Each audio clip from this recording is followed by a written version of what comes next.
Alors je suis avec Richard Lecoupeau de CRMT. CRMT, qu'est-ce que c'est? Alors CRMT, on est une société d'ingénierie, on est juste à côté de Lyon, on est basé à Dardilly et on est 25 personnes. Alors notre métier, c'est initialement être motoriste. Et il y a 20 ans, on a décidé de prendre vraiment le chemin du gaz parce que c'est une croyance chez nous que le gaz finira par arriver vraiment sur le marché. Et donc ça fait 20 ans qu'on développe des solutions, que ce soit avec des constructeurs sur des véhicules entiers ou des solutions de rétrofit comme ce système, qui sont plutôt orientées sur l'utilisation d'anciens véhicules pour les mettre à jour. On va détailler les deux types de solutions. Alors par exemple, cette voiture. Alors cette voiture, c'est un petit véhicule hybride urbain. Alors ce qui est un petit peu différent, on pourrait penser que ça ressemble énormément au Twizy et c'est le cas. La solution est légèrement différente puisqu'ici on est sur un hybride, donc électrique et gaz. On fait aussi électrique et essence, on a les deux solutions. Aujourd'hui, celui qui est présenté, c'est un électrique et gaz. Pourquoi gaz? Parce que c'est un véhicule qui est dédié à l'urbain. Et donc le gaz étant une solution très propre, on reste bien dans le domaine de l'électrique, du gaz, c'est des choses qui sont propres. On est à la fois très propre et puis bien sûr on allonge l'autonomie. Voilà, c'est tout à fait le problème, parce qu'aujourd'hui, un électrique, ça fait aussi peur aux gens, parce que vous savez que c'est 60, 70, 100 km d'autonomie. Et là on passe à... Alors là, on a un véhicule qui a 40 km d'autonomie pure électrique. Par contre, si vous allumez le range extender, prolongateur d'autonomie en français, au gaz, vous passez à 300 km. Donc la peur de la panne n'existe pas. D'accord, donc voilà une bonne solution urbaine. Ici, on est sur un moteur beaucoup plus gros. Alors là, c'est effectivement beaucoup plus gros. Là, c'est un moteur de bus, donc qui fait 10 litres de cylindrée.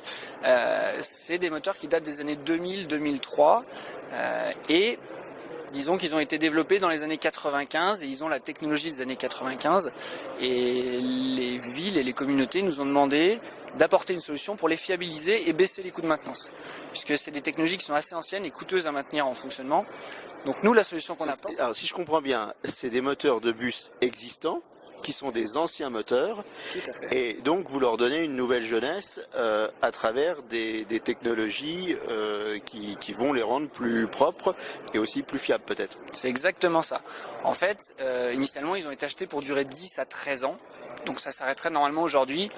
Vous n'êtes pas sans savoir qu'il y a eu la crise en 2009. Les financements, même publics, ont baissé. Et aujourd'hui, les villes et les exploitations cherchent des solutions pour pérenniser leurs bus et les faire durer plutôt de 18 à 20 ans. Malheureusement, avec le système actuel, c'était pas possible. Donc il fallait apporter une réponse à ça. Et la réponse, c'est la réponse qu'on a offerte au travers du système CRMT. Alors ce système, on le détaille. Alors ce système, on le détaille un petit peu. La mécanique, on la touche pas du tout, parce que la mécanique de ce moteur est vraiment très bonne et très endurante. Par contre, on touche sur tout ce qui arrive, la haute pression arrive à ce niveau, et on s'occupe de la partie de la détente du gaz, puisqu'il arrive à 200 bars des bouteilles. Tout ce qui est détente, injection du gaz, contrôle du mélange et l'allumage. Bien sûr, on change tout ce qui est faisceau, calculateur moteur.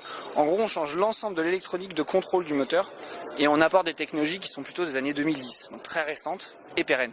On vient de voir deux types de solutions différentes et l'avenir pour CRMT, qu'est-ce que c'est?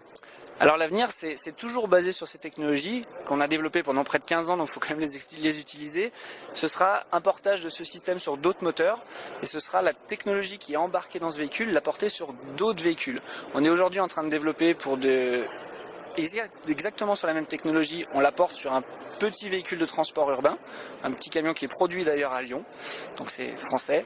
Et là on a des discussions avec encore d'autres fabricants, de constructeurs de véhicules qui étaient à la base électriques et qui ont envie de faire des hybrides parce que leur retour marché c'est le pur électrique fait un petit peu peur et aujourd'hui on n'est pas tout à fait prêt à passer au 100% électrique. Là on parle de véhicules destinés au grand public. Exactement. Merci beaucoup. Merci.